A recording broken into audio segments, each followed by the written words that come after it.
Welcome to BT Sport, and look who is joining us, the main man from Queensbury Promotions, the one and only Hall of Famer himself, Mr. Frank Warren. How are you, sir? I'm fine, mate. How are you doing? I'm very well indeed. Very well indeed. There's lots to talk about. We haven't caught up for a bit. I've got a list of fights that maybe are in the works, fights that are booked, shows that are coming up that we all want to speak about and that we're all looking forward to. But we're going to start with a big one, if that's all right with you. We're going to start with the heavyweights, the undisputed heavyweight championship of the world. Last 24 hours have been fun with me and no doubt you as well, answering questions from fans as to how closer are we to seeing Tyson Fury and Anthony Joshua. I'm going to put something towards you, Frank, right? The information that has come out in the last 24 hours, was there a point to it when we haven't got a location or a date? Right. That's a very good question, Adam. Well, first of all, it's a surprise to myself, Bob Arum, and in fact to everybody that anything came out, because we signed an agreement, all of us, that anything that did come out would be a joint, we would do jointly. And it was of the view that nothing should come out until we get the venue nailed down. But obviously, as we know, Eddie Hearn put it out there, and he shouldn't have done that, but he's done it. In the meantime, there is nothing else to say. I can't say anything because if I sign an agreement, I abide by the agreement, as does everybody who's involved with it.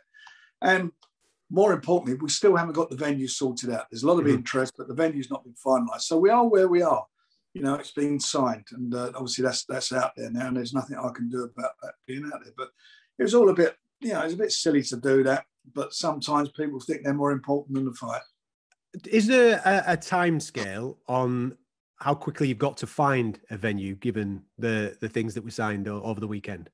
Well, look, the finding the venue is paramount, and that's what we're all working towards. But what we don't want to be doing is doing what we're doing now, is talking about this, where we want to, because that, when you negotiate with people, you want to do that privately and we want to do it from a position of strength and not from weakness.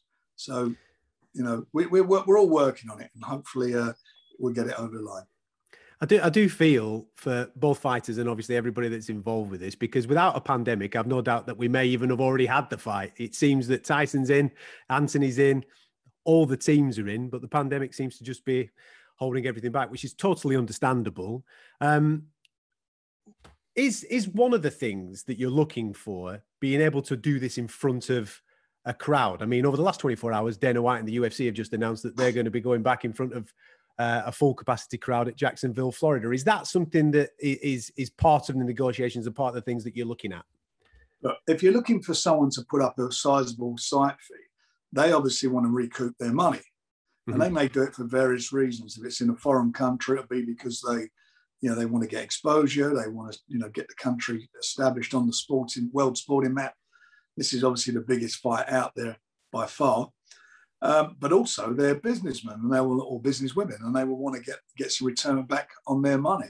And the only way they're going to get return back is from the gate. And really that's important to them. So we're still, as you mentioned earlier, in the pandemic. In certain countries are not even as far forward as we are. So until all this gets resolved, we're up in there. But of course, it's going to be very important that the fight has fans there for a number of reasons. One is obviously the financial aspect, but also you want the atmosphere of fans there for a fight like that. Yeah, absolutely. I know that fans are frustrated and they'll be watching this, wanting answers and what have you. But is your gut instinct? I mean, the dates that get thrown around all the time are June, July. Everybody keeps being told June, July. But again, we're in a situation where we don't know what's going to happen with this pandemic. Is your gut instinct that it might be slightly later in the year for these two guys to get it on? Look, everybody's working to get it away in June and July. That's what we're working towards. That's what we want to do. The longer it takes to happen, it's not going to be good for Tyson. He's been out of the ring for now, 13 months, coming up to 14 months. So he'll want to be fighting, and we want to get it on ASAP. How amused are you that so many people take some of the things that Tyson says in interviews as literal, that he's drinking 14 pints a day and that he's stopped training and he's not interested in this particular fight and he's looking at something else now? What I find amazing when people watch that, you're looking at him. Yeah. And you look how fit he looks. I've never seen him look so fit. Um, but he's obviously having a bit of fun. Or maybe not. I don't know. Maybe he's drinking 14, 15 pints a day. Who knows with Tyson? I doubt it. I think he's just having fun. I think we've all been in those situations where Tyson enjoys winding up journalists. I've been there many a time and been wound up by him. So my conclusions from the negotiations and the announcement over the last 24 hours, or the non-announcement, is that the lads have agreed to get married. They're engaged.